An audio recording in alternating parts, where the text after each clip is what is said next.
कासिम रिजवी की नाजायज औलाद अकबरुद्दीन ओवैसी कल तेलंगाना विधानसभा में प्रोटेम स्पीकर बनकर वो बैठेगा।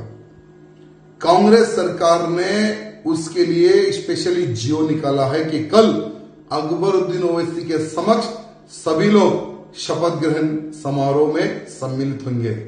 ये राजा सिंह जब तक जिंदा है एमआईएम के सामने शपथ नहीं लेगा, अकबरुद्दीन के सामने शपथ नहीं लेगा।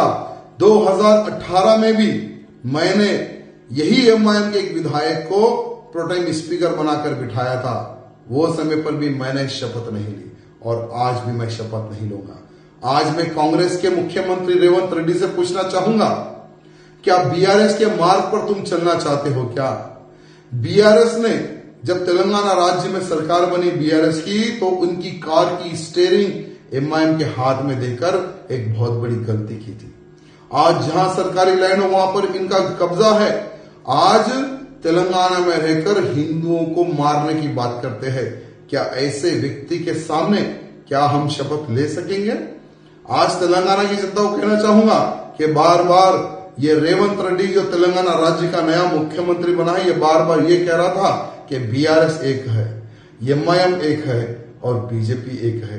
तो मैं आज कांग्रेस के वही मुख्यमंत्री से पूछना चाहूंगा कि आज तुम बताओ कि तुम्हारा और एमआईएम का क्या रिश्ता है।